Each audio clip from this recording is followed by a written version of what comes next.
Hey, everybody. Welcome to the Miracle of Healing. I'm Lisa Campion, and I have such a beautiful pleasure of having hosting one of my dear friends and colleagues, MaryAnn DiMarco. MaryAnn is amazing. She's an internationally recognized psychic medium, spiritual teacher, author. She wrote the foreword to my book, Awakening Your Psychic Abilities, which just still warms my heart when I think about it. And let me tell you, if you haven't worked with MaryAnn or experienced her teaching, you're really in for a treat. She has a new book out called The Guidebook Mapping Out Life's Journey with Spirit by Your Side. It's really all about building a relationship with your spirit guides, that universal team that we all have. And they're here to kind of be that GPS to provide guidance, comfort, and direction. We're going to talk about what that is, about her new book, about this really cool deck of cards that she also has too called the Guides Deck. And I'm so happy to have you back on the show. Thanks for being here, Marianne. Oh my gosh. Thank you for having me, my friend. You know, I love any opportunity to chat with you. So I'm so excited to be here. Yeah, I'm so excited too. So, gosh, let's talk about your new book. I think is this your third book now? It is. Yep. It's Yeah. my third book. And it's probably my most personal book. I think I'm staring at it Mm. next to me. Yeah, I think it's just my most personal book. I enjoyed writing this book along with my guides for sure. Yeah, and let's talk about guides. So, what are guides? Do we all have guides? How do we know who our guides are? What's the deal with guides? Yes, we all have guides, so let's just have that come into our acceptance right out of the gate. Every single one of you has guides. Guides are our universal team of energies on the other side that are here to help us in our life. I call them our spiritual besties. They are here to help us focus on the lessons that we came here to learn. And they're comprised of, I break them down into different groups just for discernment and understanding of their roles and what they do, but they are comprised of spiritual guides, angels, source, ascended masters, and loved ones as well. Although loved ones just take on a little bit of a different role for me.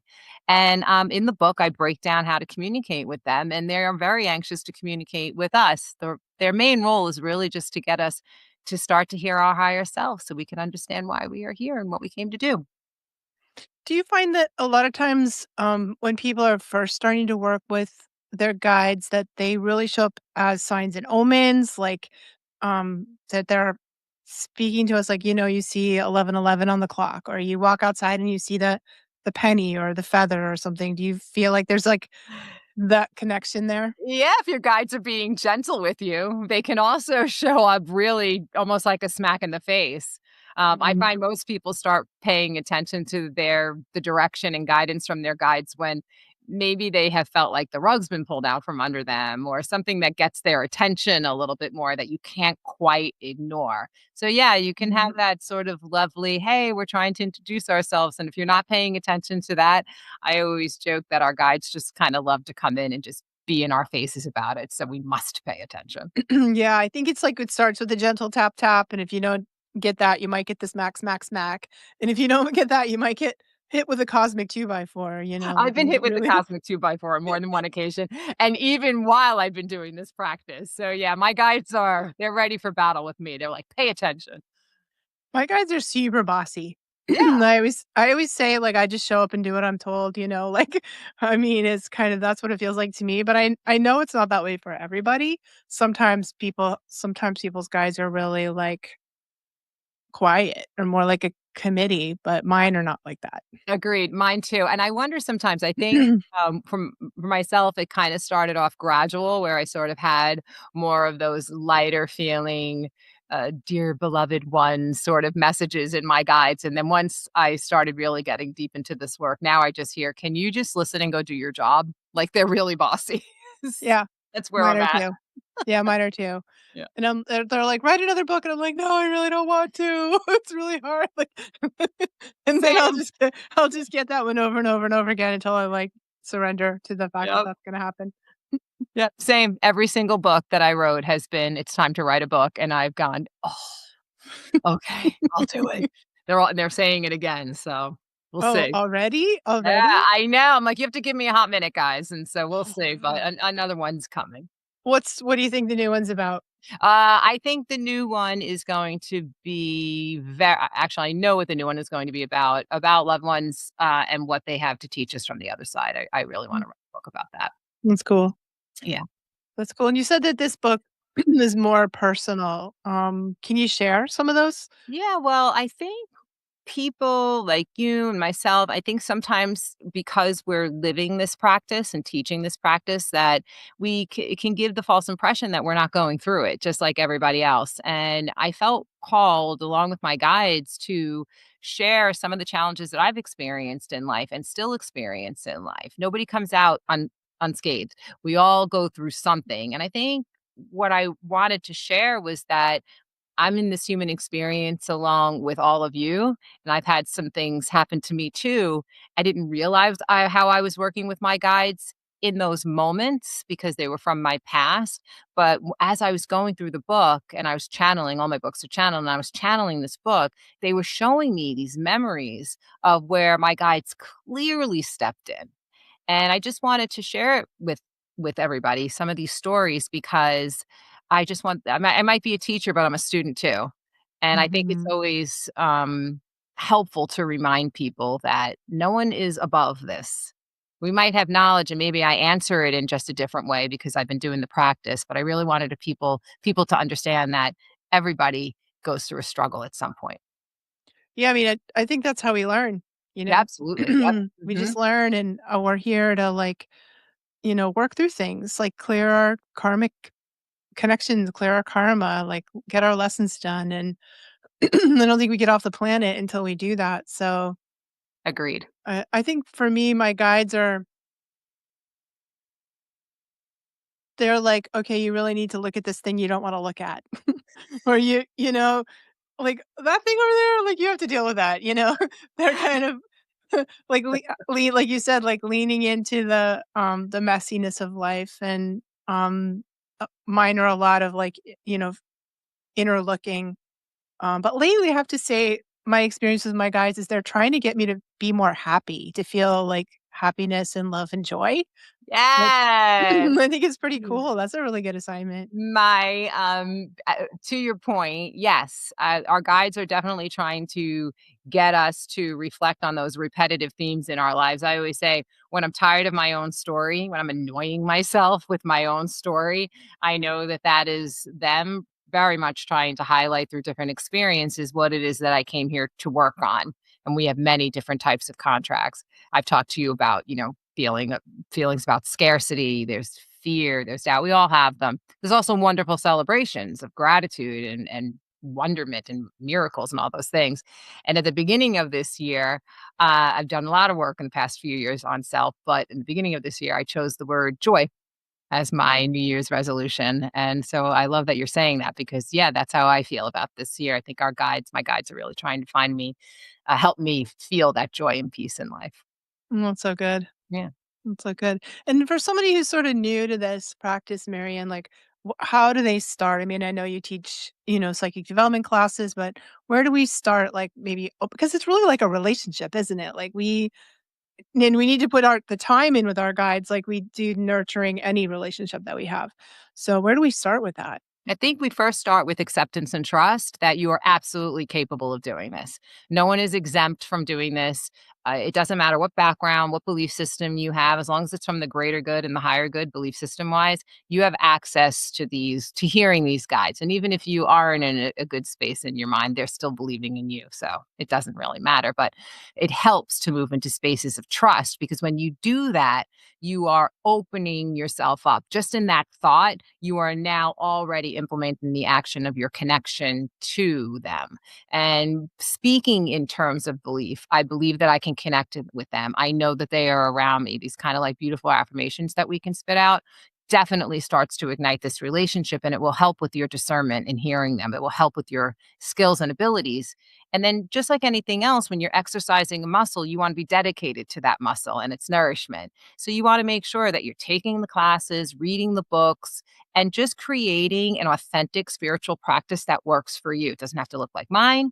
It doesn't have to look like Lisa's for everybody that's listening. It needs to look like yours. So I encourage people to go out and seek other practitioners in this field that are doing this work and take and learn whatever resonates with you and create a nice, consistent spiritual practice so that you can work on exercising that muscle and making it really strong. Yeah, I think one of the messages that I get a lot about this topic is that we have to find a space to be quiet because it involves listening and we can't or receiving, whether like receiving, however, whatever psychic channels are open. And our world is so noisy. Like we just have the TV on, we have the podcast on, we have like noise in our ears all the time. And I don't think for me, I don't get it unless I carve out that quiet, half an hour, 15 minutes, because that's when they come in. And I hear them say a lot, we can't get to you because you're to people, humanity in general, because the world is so loud right now. Agreed. Yeah, I think especially now in this world, trying to find your quiet time, your quiet space where you feel really rooted and grounded in your moment in the now. It's hard to stay in the now.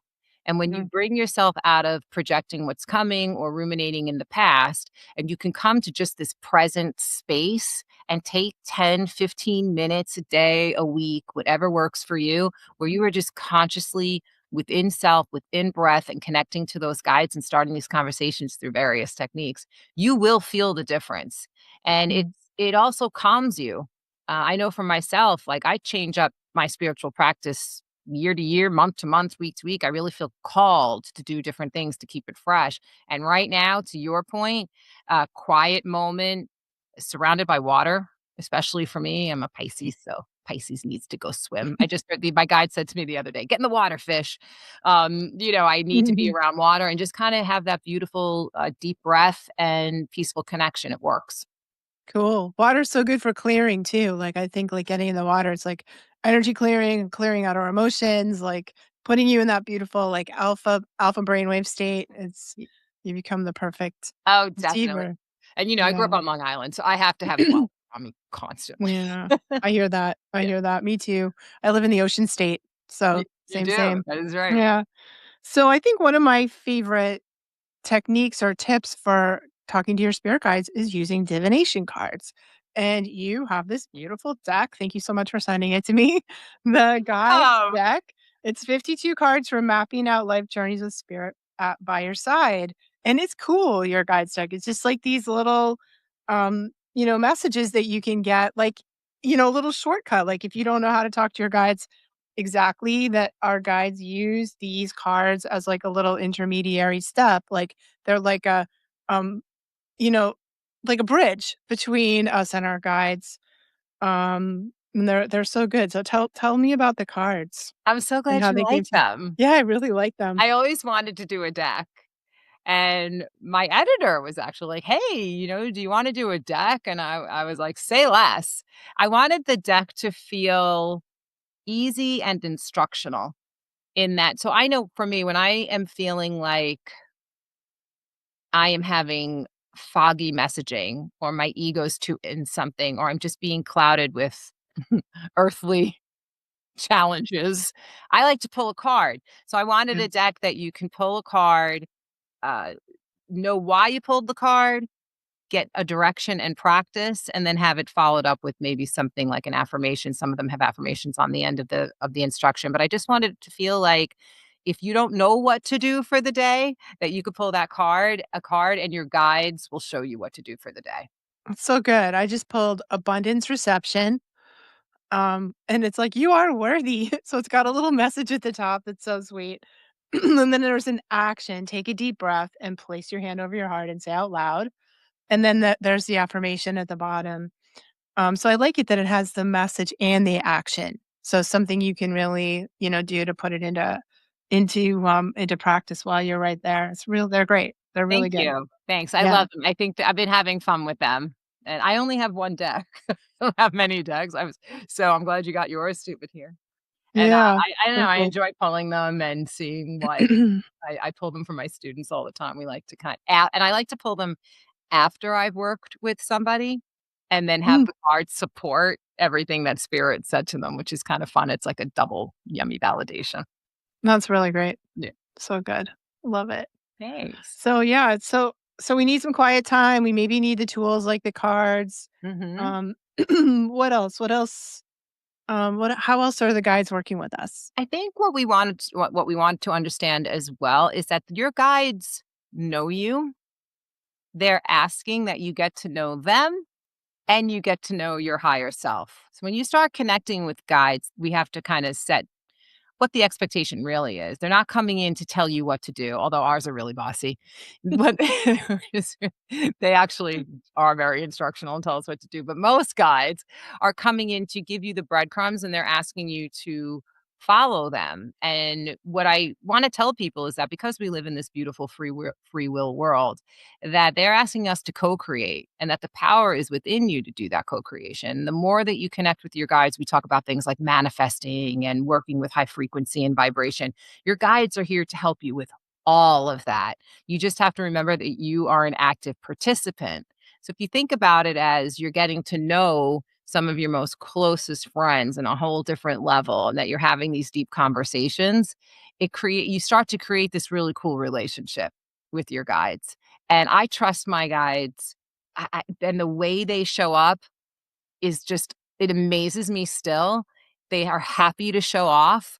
The more that you do this, the more that you make this deep connection and that you understand what they're trying to do is activate the story that you yourself already know to be true. All your answers are right here within you. They're not trying to shock you or show you something that you don't already know to be true. And when you get to that feeling of that claircognizance, that knowing, aligning with them is piece of cake. It's cool. I love that. Yeah, I feel like, a lot of times my guides, and I remember one of the first times I really heard the voice of my guides because I'm getting them kind of through all the psychic channels, but a lot of times they're like a voice, and my internal voice is kind of like, um, like dramatic and loopy and kind of crazy, sounds a little neurotic. It's like blah, blah, blah, blah, blah. It sounds like a broken record, sometimes like, Yeah. what should I have for lunch? And blah blah blah. Like and then the guides come through like very clear, And I remember being in my 20s and I was having a fight with my boyfriend at the time, and my guides were like, "He's right, you're the one that's wrong." Oh, they And call right out. I was like, "What?" You know? And I remember thinking, "Oh my god, that's not my voice." Yeah, Because I wouldn't say that because I really actually thought I was right? yeah. And and I was like, "Oh shit, is that them?" And it really was. And so I've learned that um they have that kind of like not a lot not no bullshit kind of, direct. That's how mine are anyway. And They're not trying to sometimes trick us, Lisa. They're yeah, not trying they're to pretty make it direct. cryptic. Yeah, I mean, I think sometimes too, what we're seeing out in the spiritual space can complicate things for people. And I want to tell everybody, simplify because they really aren't trying to make this complicated. It is us that is making it complicated. And I would love to, like, are you direct with yourself? Like, are you a direct person? I think that I am. I Yeah, know you, and I could say that you are, yes, right? yeah. In the best of ways. So your guides are going to speak your own frequency language. They're going to speak something to you that you can identify with, that resonates with you, that they know will hit home. And that's why it feels uh, like a flow. Like you get it. You know what they're saying and you can acknowledge and go, all right, you just called me out on that. I'll take it.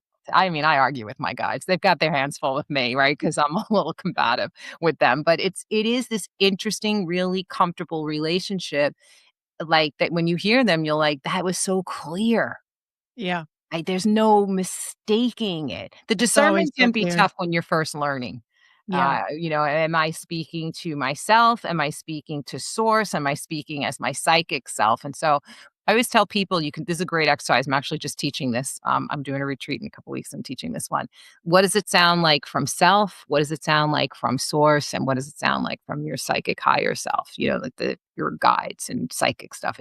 There are different frequencies. The more you work with these types of teachings, the more you'll be able to discern the difference. So just be patient with yourselves. If you're going to get in there, you're going to ask yourself, am I making this up? You're going to question all of these things. Try to just put all of that aside and lean into that knowing. Like, you knew that voice was definitely them. You didn't even question Yeah. it, yeah. I didn't. No, I absolutely knew it was them, and I knew it was they were right, and that it was something that I needed to listen to, you know? Mhm. Do you think that we have the same guides all the time, or do they come and go? No, I think that they change based on our needs. However, I do feel like we have one main guide. I talk about mine in the book that kind of ushers us in, ushers us out or to the other side. And then I do believe that that same guide helps you sort of get your guides assigned. I'm not quite Mhm. sure how that works because I'm not there. But I always have this feeling that I am being given exactly the energy that I need in order to address whatever it is that I'm looking to work on. Yeah. I think they sort of come and go depending at least mine do, depending on what I'm doing, what stage of life I'm in. You know, like, I have guides that just only show up when I'm writing or, and when I'm not, they're not really engaged because that's what they do. Um, you know, like, do you think this is something that we have to be careful about? Like, can we what happens if we connect to frequencies that maybe aren't as high as we think they are or don't have our best interests at heart? Is that a thing, do you think?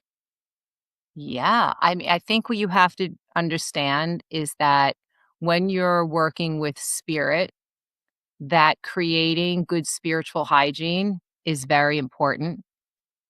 Being aware and conscious of the fact that you are bringing in light from the greater good and the most highest good of all concern, very important.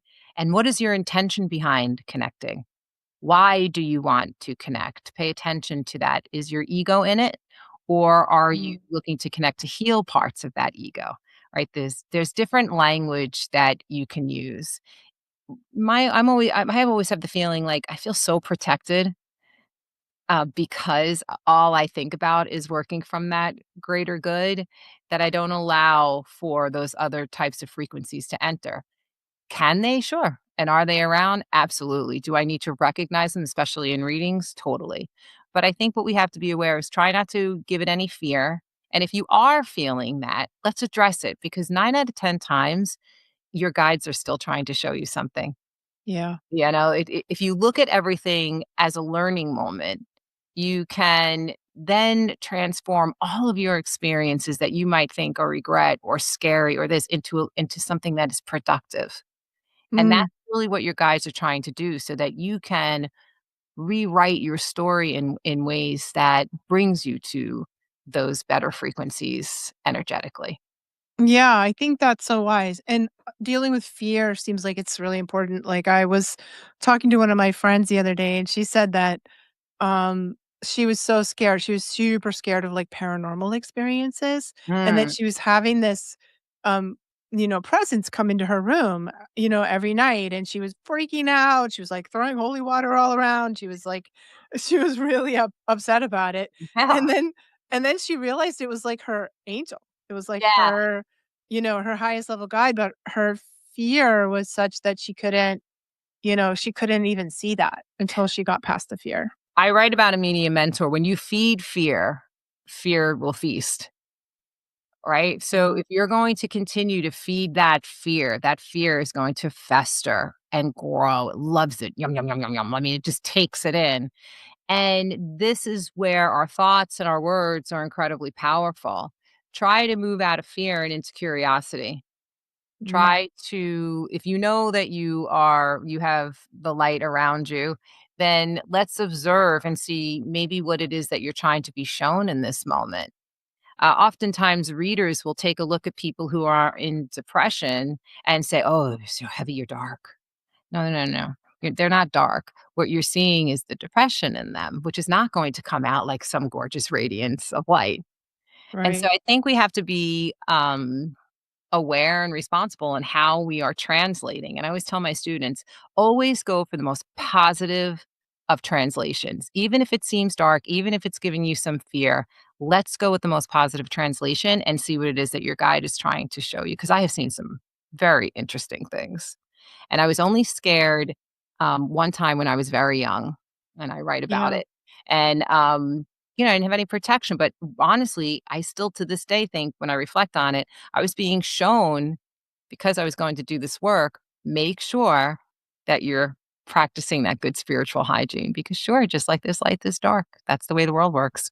Yeah, same for me, I've never really been afraid of spirits. People, on the other hand, people scare the crap out of me on a regular basis, but Yeah, I know. spirits really I love the never spirit. I'm did. like, "Oh." And then people, I'm like, "Are you" I'm looking over my shoulder. So yes, the same, same. That's amazing. Well, Marianne, if people wanna connect with you or, I think you have, like, an insane wait list right now. Are you even still doing private sessions? I'm doing, I don't do private readings anymore, like straight up psychic medium readings, but what I am doing is I work with students one-on-one, mentoring, spiritual mentorship, and I just started psychic classes again. I haven't, been teaching psychic medium classes. I don't know when this is going to air, so I think it might already have happened, but I have another one coming out in September, so you can look for that. Yeah, I'm That's excited, but good. yes, I have a bit of Yeah. a wait list for the mentor students, but I'm still taking apps. Oh, that's great. Yeah. Okay, good. So, and if people wanna work with you, how do they find you? MaryAnnDiMarco.com and Marianne the Medium on social. Yeah. You're all over socials. You've been on some really, like, huge podcasts, like, really big your visibility. Your star is rising, rising, rising every time I see you, and that makes me so happy. Thank you so Um, much. I was, yeah. I just had I'm so grateful to have an opportunity to share what I know. Like, why covet? And you know me, like I want to collaborate. I want to like, hey, raise voices up in this space that I believe in because people, I just remember what it felt like, and I know you probably felt like this too, to not have the information and feel that Mhm. call to wanna know what the heck all of this is all about that I was feeling at least inside myself. So, anything that I can give over, and if I get to be on some yummy platforms and be able to do that, I'm all for it. Yeah, me too. Yeah, you're the real deal, so, Oh, um, right you back know at you. Guys, set up your appointment with Lisa right now. Get online, do something, and work with Lisa. You gave me one of the 2 very profound readings. I write about one of them in the book. I mean, crazy. I'll never forget that. I'll never forget that reading. It was so, so good. She's so good. And I just absolutely love your messaging. I love the way you Oh, teach. I love the practicality behind it. And I love that you speak from, oh God, such a beautiful healing space. Don't you have like a Reiki? Do you have like a Reiki spiritual Reiki blessings. class? Yeah. Yeah. Listen to me. Sign up. Thanks, Marianne. You're welcome. That's awesome, I appreciate that. Thank you so I much. love to. I'm like, I'm gonna champion my campion. Yeah, awesome. Right back at you. Right Thank back you. at you. Thank you. Yeah, your book is fascinating, so everyone should go right out there and get the guides book, so good. And yeah, you might see a little story about me in there if you read it. What? Um, and thank you for being on the show with us today, Marianne. It was always a pleasure. Anytime. Thanks for having me. I just love you. Oh, I love you too. And you guys, if you want to find me, you can find me at lisacampion.com. I work with emerging psychics, healers, and empaths, helping them step into their gifts because, man, the world needs all the healers it can get. And that's what we're doing here on the Miracle of Healing, just, healing the planet one person at a time right here on the Empower channel.